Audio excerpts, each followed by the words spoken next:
नमस्कार। कोरोना महामारीको दोस्रो लहरसँगै नागरिक घरभित्र सीमित भएको पनि 1 महिना बित्यो। राज्यले बन्दाबन्दी गरेर र गराएर नागरिकलाई घर वरिपरि सीमित गराएको यति लामो समय पनि कोरोना चेन ब्रेक गर्न सकेको छैन। बरु भित्रभित्रै सङ्क्रमण फैलिँदै गरेको काठमाडौँ उपत्यका छाड्न दिइएको समय भन्दै गरिएको निषेधाज्ञाले गाउँ गाउँमा कोरोना पुगेको छ। देशभरका नागरिक मध्ये पनि काठमाडौँ उपत्यकामा बन्देजमा बसेका नागरिकहरू धेरै मारमा छन्। उपत्यकाका 95% घरवालाले कोठा वा सटर बहालमा लगाएका छन्। भाडावालासँग गुनासा यहाँ घर भएका केही घरबेटीका आफ्नै खाले चुरीफुरी कोठा वा फ्ल्याट लिएर बस्नेहरू उनीहरूको नजरमा फगत। काठमाडौँमा नभए पनि देशका कुनै न कुनै भूभागमा अधिकांशको घर नै छ।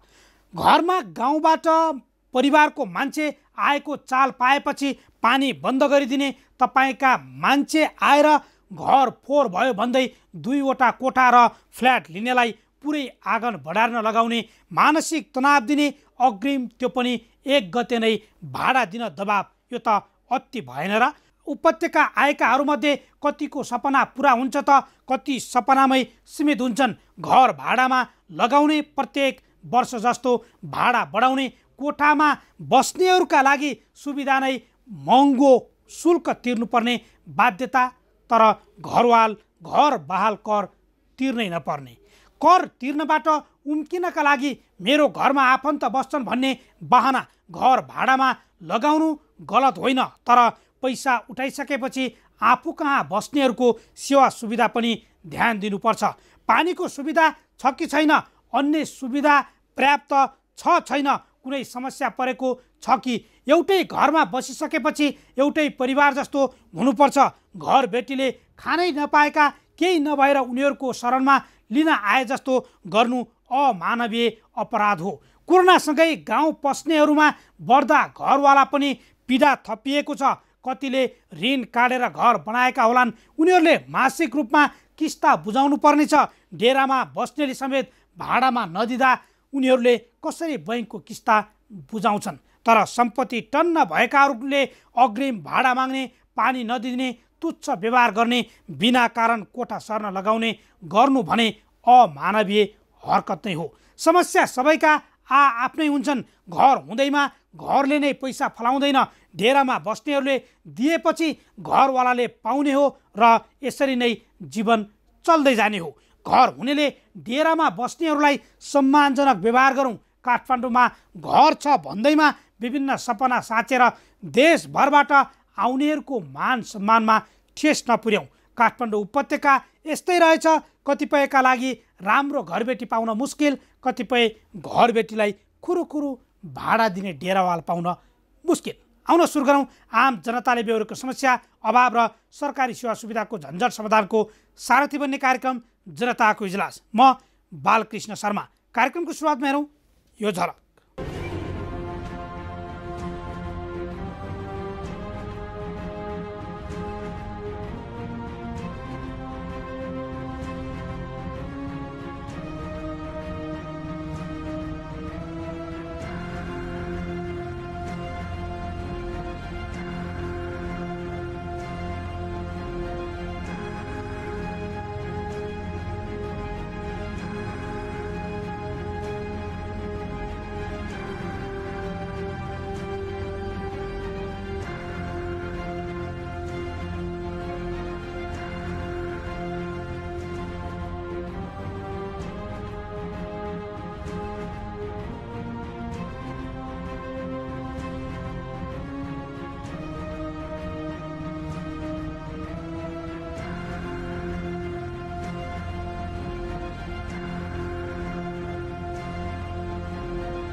घरि चाहिँ यति गरी यो सेन्सेसन एउटा वान साइड मात्र वान साइड सबै कसैको एउटा साइड मात्र हुन्छ रे के हो वान साइड चाहिँ हाल्यो समस्या यो औषधि पाइँदैन बिरामी यस्तो स्थितिमा निस्किएका छन् कि अहिले यस्तो छ भन्ने कुरा सरकारलाई थाहा छ नि तर सरकारले चाहिँ एक कानले सुन्ने अर्को कानले उडाउने काम गरिरहेछ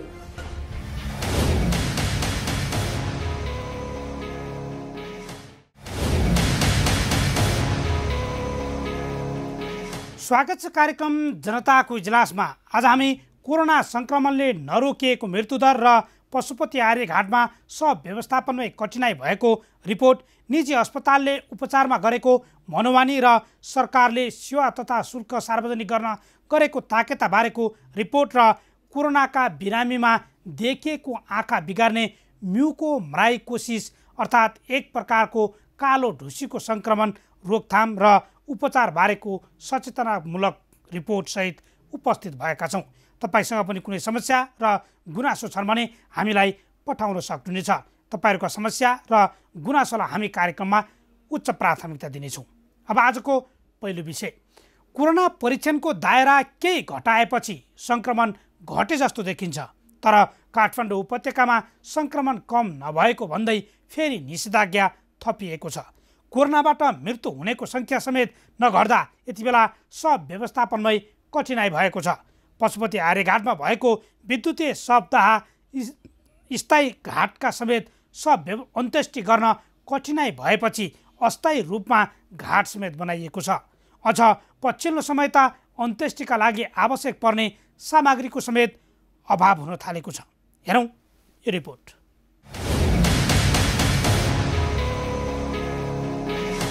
कोरोना संक्रमित हुने र ज्यान गुमाउनेको संख्या कायमै छ। परीक्षणको दायरा घटाएपछि केही संक्रमित घटेको देखाइए पनि मृत्यु हुनेको संख्या भने घटेको देखिँदैन।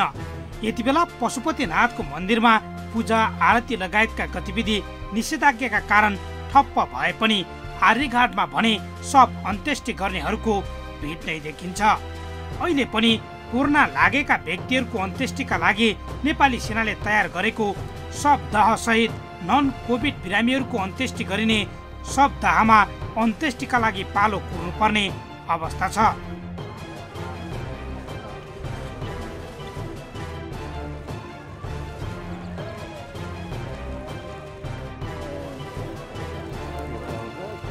कोरोना संक्रमणबाट ज्यान गुमाएका व्यक्तिहरूको अन्त्येष्टि सेनाले नै गरिरहेको छ। परिवारका सदस्यहरूले सामान्य श्रद्धाञ्जली व्यक्त गर्ने बाहेक सबै रीत पुर्याएर अन्त्येष्टि पनि गर्न पाएका छैनन्। सब अन्त्येष्टि गर्ने भिड भएकै कारण बागमती किनारमा दाह संस्कार गर्न अस्थायी घाट बनाइएको यो दृश्य पनि हेरौँ।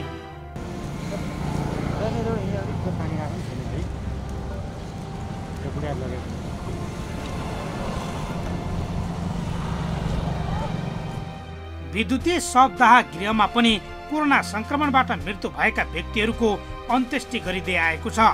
कोरोना संक्रमणबाट मृत्यु हुनेको संख्या नघट्दा काठमाडौँमा शव व्यवस्थापन गर्न समस्या देखिएको हो। काठमाडौँ उपत्यका र आसपासमा कोरोना संक्रमणबाट मृत्यु भएकालाई पशुपतिको विद्युतीय शवदाह गृहमा जलाइने गरिएको थियो, तर पछिल्लो समय मृतकको संख्या बढेसँगै विद्युतीय शवदाह गृहमा मात्रै अन्त्येष्टि गर्न समस्या परेको छ। कोरोना संक्रमणबाट मृत्यु भएकाहरूको शव आर्यघाटमा लैजाँदा जोखिम हुने भएपछि बागमती किनारमै शव जलाउन लागि हो। आर्यघाटमा भने कोरोना संक्रमण बाहेकबाट मृत्यु भएकाहरूको अन्त्येष्टि गरिँदै आएको छ।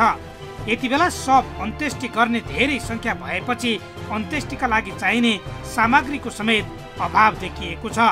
दाह संस्कार गर्नका लागि चाहिने सामग्रीहरूको व्यवस्थापन पशुपति सेवा उपभोक्ता सहकारी संस्था लिमिटेडले गर्दै आएको छ, तर सोही सहकारीमा समेत पर्याप्त सामान छैन। पहिला हामीसँग भएको स्टक सामानहरू बेचिरहेछौँ होइन। अब भने पहिलाको नर्मल भन्दा चाहिँ अहिले अत्याधिक सङ्ख्यामा सबहरू आइरहेछ।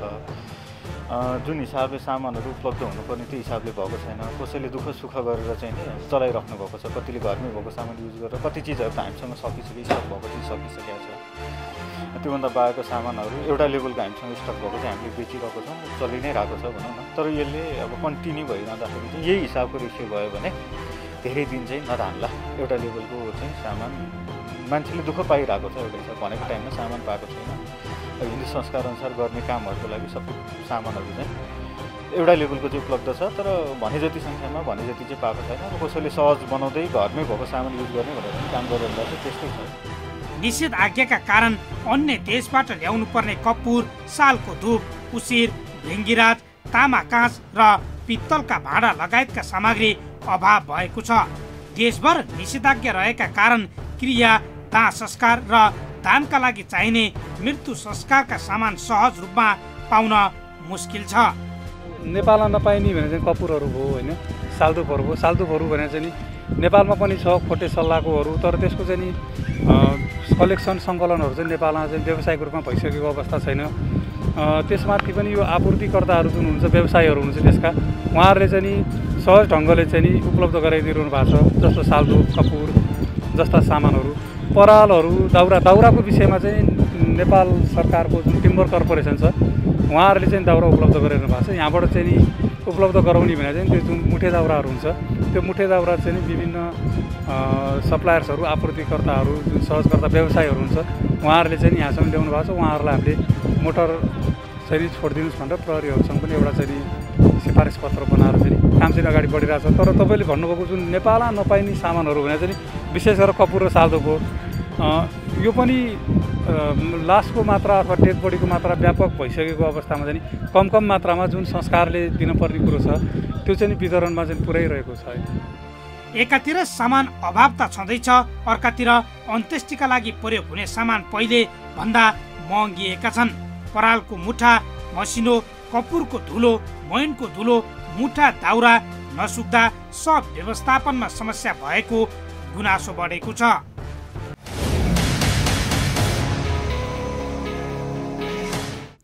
निषेधाज्ञासँगै पशुपति आर्यघाटमा सब व्यवस्थापनमै समस्या देखिएको छ विद्युतीय शव दाहले मात्रै अन्त्येष्टि गर्न समस्या परेपछि खुल्ला रूपमा अस्थायी घाट समेत बनाइएको छ बिरामीको उपचार प्रभावकारी गरौँ मृतकको सङ्ख्या बढ्ने अवस्था सिर्जना नगरौँ बस हामी सबैको चाहना यति अब आजको अर्को विषय अझै पनि कोरोना सङ्क्रमण र मृत्युदर नघटेको स्वयं स्वास्थ्य अधिकारीहरू स्वीकार गरिरहेका छन् सरकारी अस्पतालमा पर्याप्त बेड नहुँदा कोरोना सङ्क्रमित निजी अस्पताल पुग्नुपर्ने बाध्यता यथावत छ तर सरकारले निश्चित शुल्क निर्धारण गरेर उपचार गर्न भने पनि निजी अस्पतालले सामान्य नागरिकले तिर्न नसक्ने चर्को शुल्क असुलिरहेका छन् बिरामी र आफन्तको गुनासोपछि निजी अस्पतालको शुल्क व्यवस्थित गर्न नसकेको सरकारले उपचार सेवा र शुल्क सार्वजनिक गर्न निर्देशन दिएको छ के अब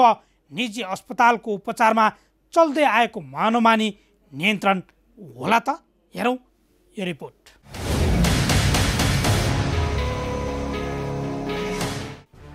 सिङ्गो विश्व यति बेला कोरोना भाइरसको महामारीसँग जुधिरहेको छ यो सङ्कटमा नेपाल पनि अछुतो छैन तर विश्वका अधिकांश नागरिकले राज्यको सहयोग साथ आँट र भरोसा पाइरहँदा हाम्रोमा भने नागरिकहरू उपचार सेवा नपाएको पाउँदा समेत चर्को शुल्क तिर्नु परेको गुनासो गरिरहेका छन् हुन त नागरिकहरूको गुनासो र आवाज नसुन्ने सरकारलाई सर्वोच्च अदालतले समेत वैकल्पिक उपचारको व्यवस्था गरेर भए पनि हरेक नागरिकलाई सहज र सहुलियत उपचार सेवा दिनु भन्दै अन्तरिम आदेश नै जारी गरेको पनि महिना दिन पुग्न लागेको छ तर नागरिकको गुनासो सम्बोधन भएको छैन सरकारी अस्पतालमा बेड पाएका नागरिकले औषधि बाहेकमा निशुल्क उपचार पाए पनि निजी अस्पतालले यो महामारीलाई मौका छोपेर मनलाग्दी शुल्क असुलिरहेका छन् नागरिकको गुनासोपछि हामीले केही दिन अघि काठमाडौँ उपत्यकाका चर्चित अस्पतालमा पुगेर स्टिङ अपरेसन नै चलाएर वास्तविकता बुझेका थियौँ हामीले आफन्त सङ्क्रमित भर्ना गर्नुपर्ने भन्दै मागेको उपचार सेवाको शुल्क सामान्य नागरिकले बेहोर्न सक्ने खालको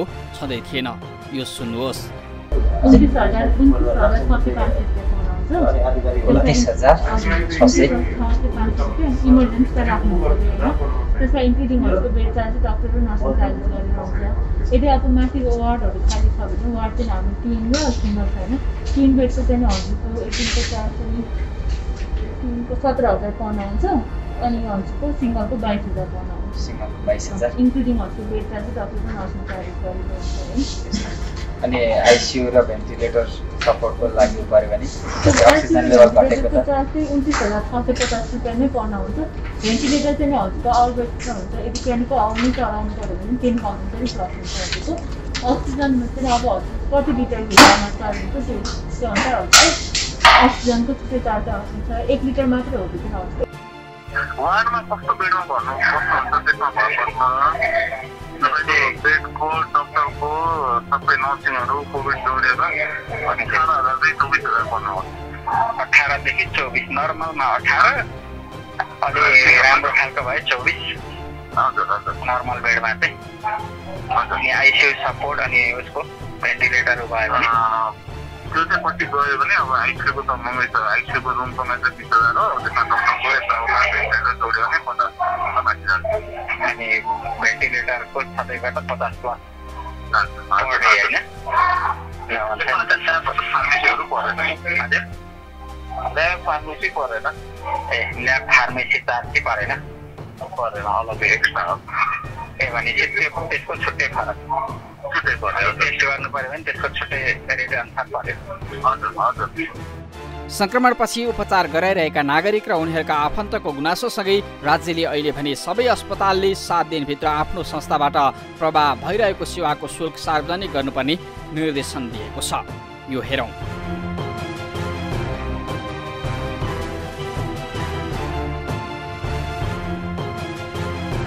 नागरिकको स्वास्थ्य उपचारको सेवा सार्वजनिक हुँदा मनलाग्दी असुलले रोकिने विश्वास गरिए पनि निजी अस्पतालले विगतदेखि नै राज्यका निर्देशन लट्याउँदै आएका छन्। निजी अस्पतालको सेवा शुल्कलाई सरकारले व्यवस्थित गर्न नसकिरहेको समयमा 7 दिनभित्र सेवाको प्रकार र सोको लागत रकम शीर्षक समेत उल्लेख गरी वेबसाइट तथा सूचना पाटीमा सबैले देख्ने गरी जानकारी गराउन निजी, सरकारी, सहकारी तथा सामुदायिक सबै अस्पताल तयार होलान् त? अनि संस्था सञ्चालन इजाजत दिने वा नवीकरण गर्ने निकाय समक्ष समेत सेवा शुल्कको विवरण 7 दिनभित्र आउला? नागरिकसँगै स्वयं स्वास्थ्य तथा जनसङ्ख्या मन्त्रालय प्रतीक्षारत छ।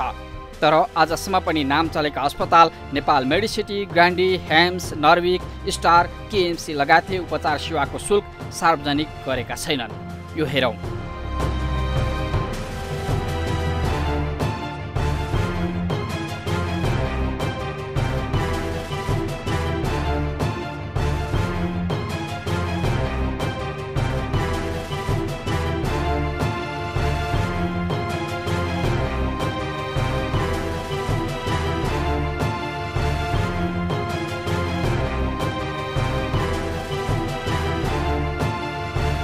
सेवा तथा वस्तु र त्यसको मूल्यबारे जानकारी पाउनुपर्ने राज्यको मात्रै नभएर हरेक नागरिकको संविधान प्रदत्त अधिकार हो।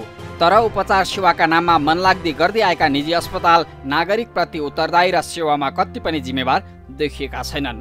हुन त कतिपय स्वास्थ्य संस्थाहरूले बिरामीको उपचार शुल्क चर्को लिएको, अक्सिजनको अत्याधिक शुल्क लिएको, अनावश्यक परीक्षण गराई बिरामीमाथि थप आर्थिक व्यवहार बढाएको, उपचारको लागि आवश्यक पर्ने सामग्रीको बन्दोबस्त गर्न बिरामी आफैलाई लगाउने गरेको, आवश्यकताभन्दा बढी औषधि तथा स्वास्थ्य सामग्री खरिद गर्न लगाएको गुनासो प्रधानमन्त्री तथा मन्त्री परिषद कार्यालय, हेलो सरकार, स्वास्थ्य तथा जनसङ्ख्या मन्त्रालयसम्मै पुगेको छ।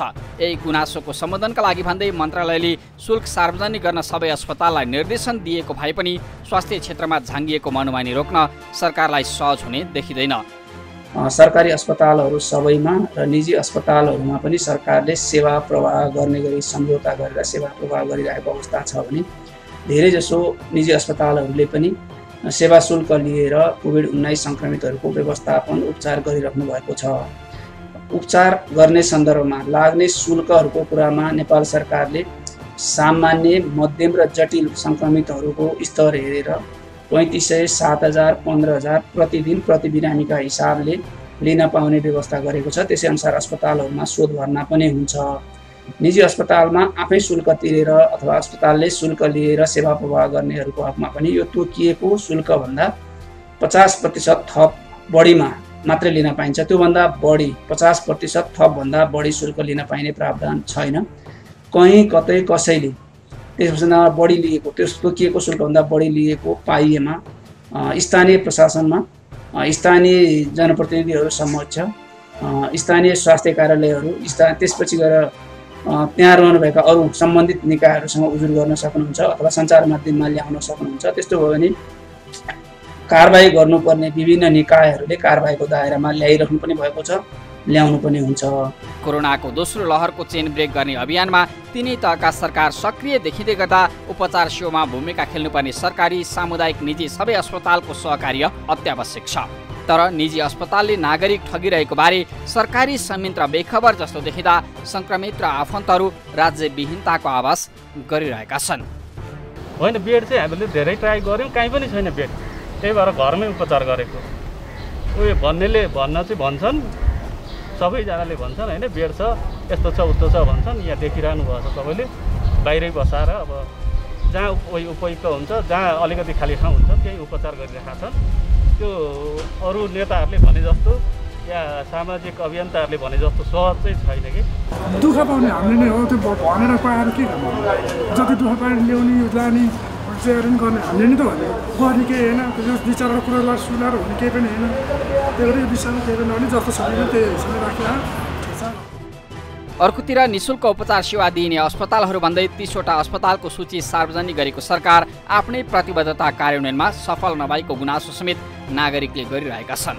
कोरोना संक्रमितको अवस्था हेरेर आइसोलेसनमा प्रतिदिन प्रति व्यक्ति 3500, मध्यम जटिल केसका बिरामीको उपचारका लागि 7000, आइसियु र भेन्टिलेटरमा उपचार गर्नका लागि 15000 शुल्क निर्धारण गरेको सरकार आफैले कार्यान्वयन गराउन सकेको छैन। निर्देशन कार्यान्वयन नहुने, सरकारले तोकेको शुल्कभन्दा बढी असुल्ने लगायतका गतिविधि निजी अस्पतालबाट भइरहँदा अनुगमन भइरहेको छ। कारबाही गर्छौँ भन्नेमा मात्रै अल्झिएको सरकार नागरिकको जीवन रक्षामा गम्भीर नभएको आरोप खेप्न बाध्य छ। अहिलेको सेवा शुल्क सार्वजनिकको निर्देशन केवल निर्देशनमा मात्रै सीमित नहोस्, नागरिकले प्रश्न गरिरहेका छन्।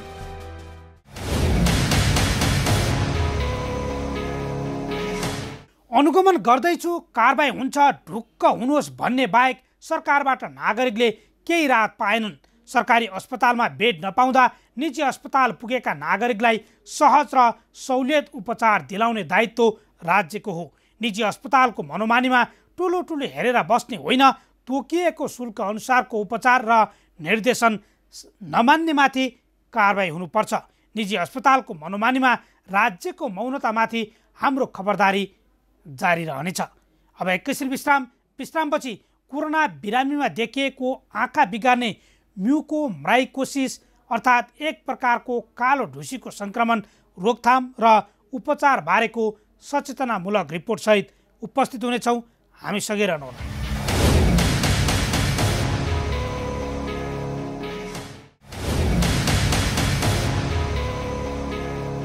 विश्रामपछि स्वागत छ। तपाईँ हेर्दै हुनुहुन्छ कार्यक्रम जनताको इजलास।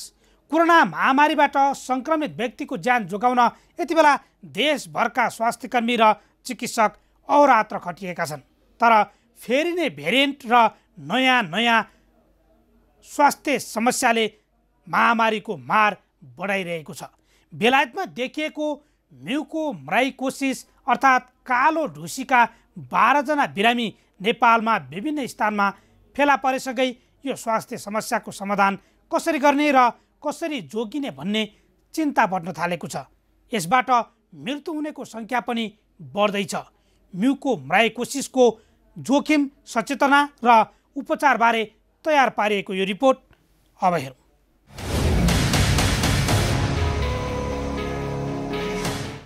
कोभिड-19 भएका बिरामीमा आँखा बिगार्ने म्युकोमाइकोसिस अर्थात् एक प्रकारको कालो ढुसीका सङ्क्रमित नेपालमा पनि बढेका छन्।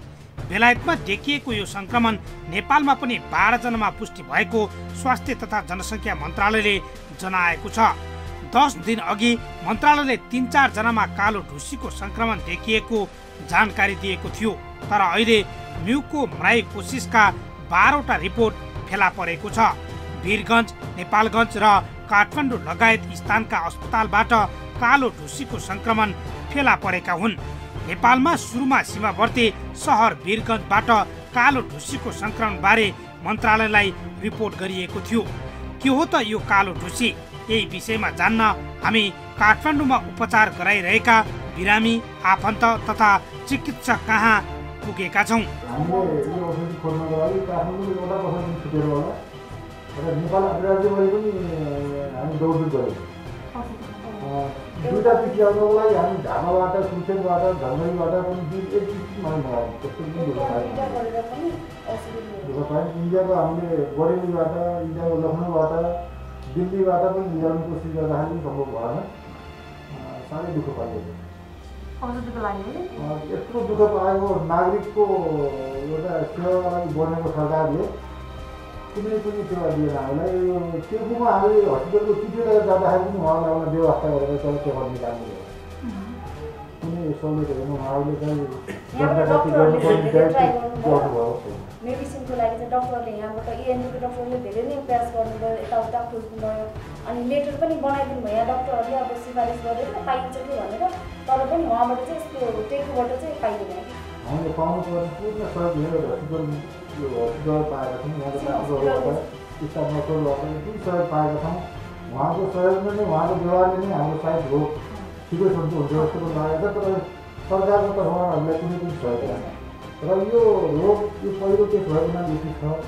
अब देशभर फैलिँदै गयो भने सरकारले के अवस्था हुन्छ, सरकारले के सोचिरहेको छ, त्यो सरकारले सोध्नुपर्ने हो।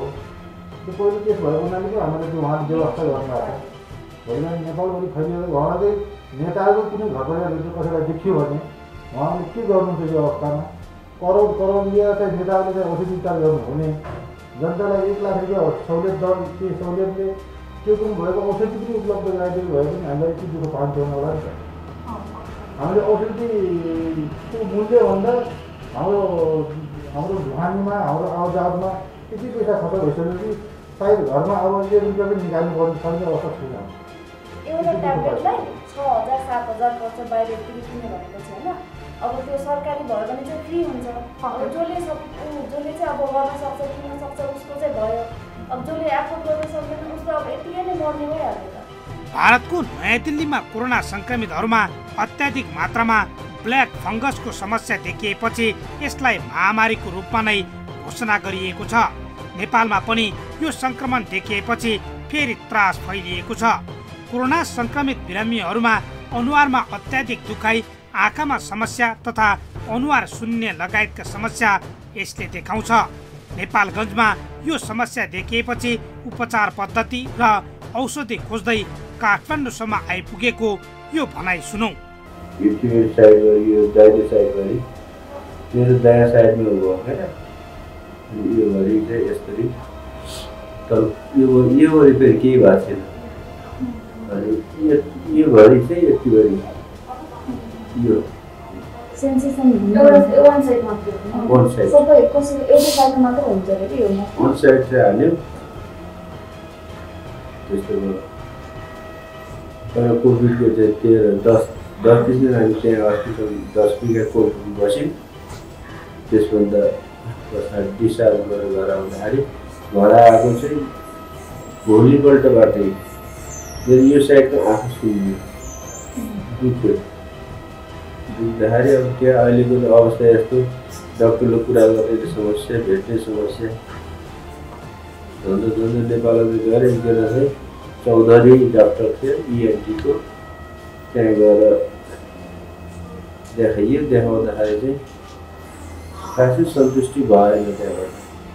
अनि हामी चाहिँ मैले पिसिआर फेरि गरेँ कोलपुरको मेडिकल कलेजमा नेगेटिभ आयो। नेगेटिभ आइसकेपछि नर्सिङ होम नेपाल कोलपुरलाई चाहिँ कोभिड हस्पिटल बनाएको छ। कोलपुर टिचिङ हस्पिटललाई नेपाल नर्सिङ होमलाई चाहिँ त्यहाँ चाहिँ पिसिआर नेगेटिभ भएकोलाई चाहिँ हेर्ने काम गरेको छ। त्यहाँ नेगेटिभ आइसकेपछि हामी नेपालमा गयौँ। त्यहाँ सबै चेक गर्दाखेरि त्यहाँको डक्टरहरूको निष्कर्ष चाहिँ अब यहाँ यो हुँदैन, टिचिङ रिफर तुरुन्तै गर्नुपर्छ भनेर चाहिँ हामीलाई राति 9 बजे इन्फर्मेसन आयो। रातिको 9 बजे इन्फर्मेसन आइसकेपछि हामी 10 साढे 10 बजे त्यहाँबाट हिँडिहाल्यौँ। कोरोना सङ्क्रमणबाट मुक्त भएर घर गए पनि आँखामा अर्को समस्या देखिएको बिरामीको गुनासो छ। अस्पताललाई आफ्नो समस्या सुनाउँदा पनि उपचार पद्धति र औषधिमै नेपालगञ्जका चिकित्सक अलमलिए। मैले त भनिरहेको थिएँ डक्टरहरूलाई यो साइडको यस्तो यस्तो भएको छ, सघाएर पनि कालो कालो आउँछ, एकदम भित्र चाहिँ त्यो टर्चिङ जस्तो बिग्रियो भने कस्तो हुन्छ त्यो त्यो टाइपको चाहिँ हुन्छ भनेर यहाँ भनिरहेको थिएँ मैले भन्दाखेरि उहाँले चाहिँ पिसिआर गर्न भन्नुभयो पोजिटिभ भयो कोभिड भएको साथ कोटी चाहिँ भयो राम्रै भयो अरू सबै कुरा ठिक छ यहाँ त्यो मेन चाहिँ यो औषधि नपाइनाले समस्या यो औषधि पाइँदैन बिरामी यस्तो स्थितिमा निस्किएका छन् कि अहिले यस्तो छ भन्ने कुरा सरकारलाई थाहा छ नि तर सरकारले चाहिँ एक कानले सुन्ने अर्को कानले उडाउने काम गरिरहेछ कि जनतालाई दिनुपर्ने राहत सहुलियत कुनै तरिकाबाट चाहिँ छैन कुनै तरिकाबाट छैन उनीहरूलाई चाहिँ आफ्नो कुर्सीमा रमाउने कोही सत्तालाई लछाचुडी गर्ने जनताप्रति कुनै उत्तरदायित्व छैन कुनै दायित्वै छैन अत्याधिक पीडादायक यो रोगको उपचार पनि निकै झन्झटिलो र महँगो भएको बिरामीका आफन्तले गुनासो गरेका छन् दैनिक लाखौं खर्च गरेर पनि औषधि तथा उपचार पाउनै कठिन भएकोले सतर्कता अपनाउन सबैलाई उनीहरूले आग्रह गरेका छन् हामीले यहाँबाट चाहिँ लेटर देखाएर डक्टरसँग अब छ भनेपछि दिनु भनेर चाहिँ हामीले त्यहाँ दुर्गा हस्पिटलमा गयौँ त्यहाँ चाहिँ कालाजामको लागि मात्रै हो कालाजामको बिरामीहरू अहिले छैनन् त्यहाँ तर पनि मेडिसिनहरू दिइरहेको छैन अब एभाइलेबल गर्नुपर्ने किन भन्दाखेरि अहिले धेरै केसहरू अब उदाहरण नेपालमा पनि धेरै केसहरू देखिरहेको छन् कि म्युकोमाइकोसिसको ब्ल्याक फङ्गसको तर पनि अब यहाँ चाहिँ अब कालाजामको लागि मात्रै हो भनेर चाहिँ त्यो हस्पिटलले चाहिँ दिएकै छैन त्यो मेडिसिन त्यो स्टकमा राखिरहेको छ कि अब त्यो के काम लाग्छ पछि एक्सपायर भएर जान्छ त्यो मेडिसिन कालाजामको पेसेन्ट आएन भने एक्सपायर भएर जान्छ नि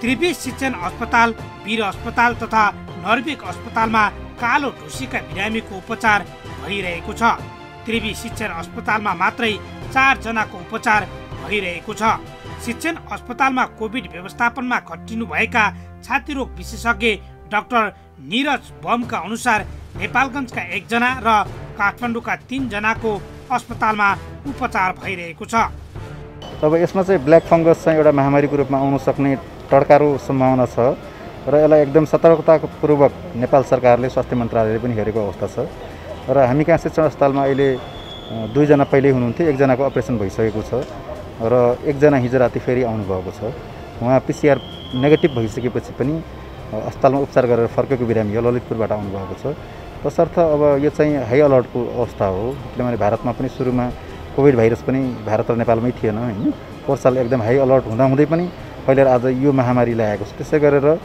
ब्ल्याक फङ्गससँग पनि एकदमै हामीहरू सतर्क रहेर काम गर्नुपर्ने अवस्था छ संक्रमितहरूमा स्टेरोइड र टोसिलिजु मायो इन्जेक्सनको अत्याधिक प्रयोग गर्दा रोग प्रतिरोधात्मक क्षमता घटाइदिने भएकोले ती औषधिहरूको प्रयोग गरिएका संक्रमितहरूमा यस्तो समस्या बढी देखिएको र आगामी दिनमा सतर्कता नअपनाए महामारीको रूप लिन सक्ने चिकित्सकको चिन्ता छ यो चाहिँ विशेष गरेर स्टेरोइड बढी युज भइराखेको छ प्रयोग भइराखेको छ बाध्यात्मक परिस्थिति हो अहिले कोरोना भाइरसको उपचारमा र यसले सफलतापूर्वक उपचार गर्नमा सघाउ पनि पुर्याएको छ स्टेरोइड र यसले गर्दा सुगरको अत्याधिक वृद्धि भइराखेको छ बढिराखेको छ र सुगर बढेपछि रोग प्रतिरोधात्मक क्षमता पनि घट्ने हैन र अन्य बिरामीहरू मधुमेह लगायत दीर्घकालका बिरामीहरू जस्तो क्यान्सर किमोथेरापी पाएका बिरामीहरू त्यस्तै गरी दीर्घकालका कलेजो तथा मृगला रोगी बिरामीहरू श्वास प्रश्वासका बिरामीहरूमा रोग प्रतिरोधी क्षमता कम भएको अवस्थामा त यो पहिला पनि सर्ने सम्भावना हुन्थ्यो र नगण्य रूपमा यस्ता केसहरू रिपोर्ट हुन्थे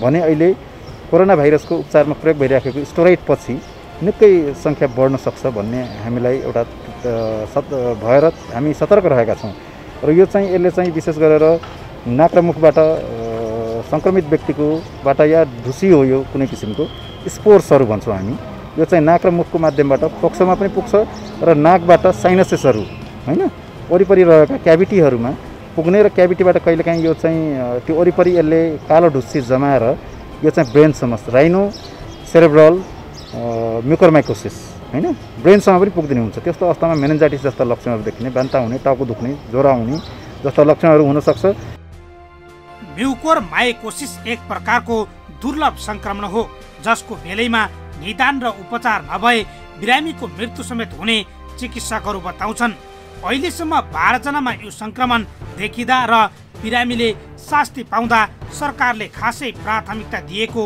देखिँदैन। वास्तवमा हामीसँग त्यो औषधि हामीसँग स्टक आउट सकिसकेको अवस्था र विशेष गरी यो HIV एड्समा पनि केही बिरामीहरूलाई यो आवश्यक पर्ने होइन जुन सङ्क्रमितहरूलाई चाहिँ यो अपर्चुनिस्टिक इन्फेक्सन त्यहाँ पनि हुने हुनाले त्यहाँ केही भएकोबाट व्यवस्थापन गर्न हिजो के अस्ति चाहिँ केही त्यहाँबाट पनि म्यानेज भयो। अब हामीसँग 5 दिन 4 दिन कुर्नुपर्ने अवस्था छ र बजारमा उपलब्धबाट नै एक्सप्लोर गर्ने बाहेक हामीसँग अहिले उपाय छैन। अब हामीसँग नभएको कहाँबाट ल्याउनु, तर हामी ल्याउनलाई चाहिँ आज मात्रै पनि मेरो WHO सँग सम्पर्क हुँदा उहाँहरूको भोलि आउने सेड्युल चेन्ज भएको सूचना चाहिँ पाइयो। 5 तारिकसम्म चाहिँ एकदमै गाह्रो छ। यो चाहिँ यहाँले भने जस्तै सङ्क्रमितहरूको सङ्ख्या बिस्तारै बढ्दैछ। अहिले 10 जना जति चाहिँ हाम्रो सूचनामा छन्। हामीले सूचना पनि कलेक्ट गरिरहेका छौँ। अरू विकल्पको उपचारहरू गर्नलाई हामीले चिकित्सकहरूलाई अनुरोध पनि गरिरहेका छौँ, जुन एन्टिफङ्गलहरूले कोसिस गर्ने, किनभने 5 तारिकसम्म चाहिँ केही विकल्प गरेर ज्यान बचाउने उपाय चाहिँ गर्नु। कोरोना सङ्क्रमित बाहेक अङ्ग प्रत्यारोपण गरिएका क्यान्सरको उपचार गराइरहेका बिरामी, मृगौला सम्बन्धी समस्या भएका दीर्घ बिरामीमा पनि यो सङ्क्रमणको जोखिम हुने बताइएको छ। कोरोना सङ्क्रमणले जनजीवन नराम्ररी प्रभावित भइरहँदा सङ्क्रमण मुक्त भएकाहरूमा म्युकोमाइकोसिस कालो ढुसीको सङ्क्रमण देखिएपछि मानिसहरूमा चिन्ता र त्रास झनै बढेको छ। जनस्वास्थ्यविदहरूले 1 महिनाभित्रमा यो सङ्क्रमण बढेर 150 को सङ्ख्यामा पुग्ने चेतावनी दिइसकेका छन्। भारतमा 12,000 भन्दा बढीमा कालो ढुसीको सङ्क्रमण देखिएका छन् भने 200 जनाको मृत्यु भइसकेको छ। वीरगञ्ज र बाँकेका अस्पतालहरूमा यसको सङ्क्रमण देखिएका बिरामीको मृत्यु भएको चिकित्सकहरू बताउँछन्। सामान्य हिसाबमा दुर्लभ मानिने यो सङ्क्रमण ओसिलो ठाउँमा हुने जोखिम बढी छ। जब मानिसको रोग प्रतिरोधात्मक क्षमता निकै कमजोर हुन्छ त्यति बेला यसको सङ्क्रमण हुने जोखिम बढी हुन्छ। पछिल्लो समय नेपालमा आँखा, नाक र अनुहार बिगार्ने कालो ढुसीको सङ्क्रमण कोभिड-19 सङ्क्रमित वा सङ्क्रमण मुक्त भएका व्यक्तिहरूमा देखिएका छन्। यो सङ्क्रमण विरलै देखिन्छ, तर सङ्क्रमण गम्भीर भए प्राणघातक पनि हुन सक्ने भएकोले समयमै ध्यान पुर्याउन आवश्यक देखिन्छ। कालो ढुसीको प्रारम्भिक लक्षण: अनुहार, नाक, मुख, आँखा वरिपरि दुख्ने, आँखा र नाक सुन्निने, रातो हुने वा दुख्ने, नाकको वरिपरिको छालाको रङ कालो हुँदै जाने, नाकबाट रगत जस्तो तरल पदार्थ बग्ने, कालो सिगान आउने, आँखाको ढकनी सुन्निने र दुख्ने, आँखाले धमिलो देख्ने, दाँत दुख्ने वा हल्लिने, टाउको भारी हुने, ज्वरो आउने, अचेत हुने, बरबराउने हुन्छ।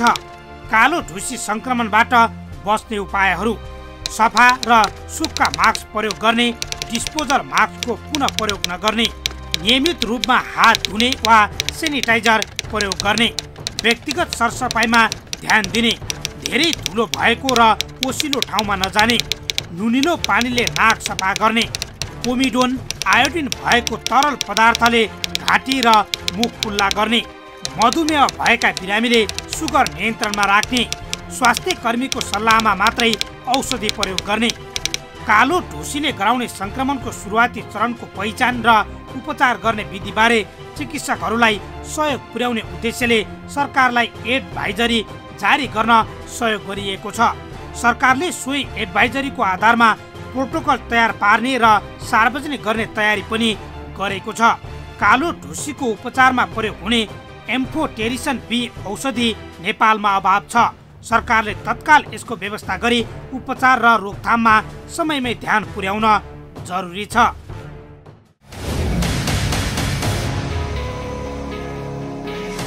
म्युकोमाइकोसिस एक प्रकारको दुर्लभ सङ्क्रमण हो। यसको बेलैमा निदान र उपचार नभए धेरैको ज्यान जान सक्छ। जनस्वास्थ्यविदहरूले 1 महिनाभित्रमा यो सङ्क्रमण बढेर 150 को सङ्ख्यामा पुग्ने चेतावनी दिएको अवस्थामा उपचार र रोकथाममा व्यक्त स्वास्थ्यकर्मी तथा सरकार गम्भीर बन्नुपर्ने देखिएको छ। यी यस्ता कुनै पनि पीडा, व्यथा, समस्या अनि गुनासोमाथि कार्यक्रम जनताको इजलास मार्फत निरन्तर खबरदारी गरिरहनेछौँ। व्यवसायीले नीति नियम मिचेर गरेका बदमासी, जनताको गुनासो र कथा व्यथासँगै सरकारी निकायबाट दिइने सेवा प्रवाहमा भए गरेका कमजोरी केलाएर हामी सुधारको प्रयास कार्यक्रम मार्फत खोज्नेछौँ। तपाईँ हामीलाई आफूले बेहोरेका समस्या र गुनासो स्क्रिनमा देखाइएको टेलिफोन नम्बर र इमेल ठेगानामा पठाएर समस्या समाधानको साझा आवाज बन्न सक्नुहुनेछ।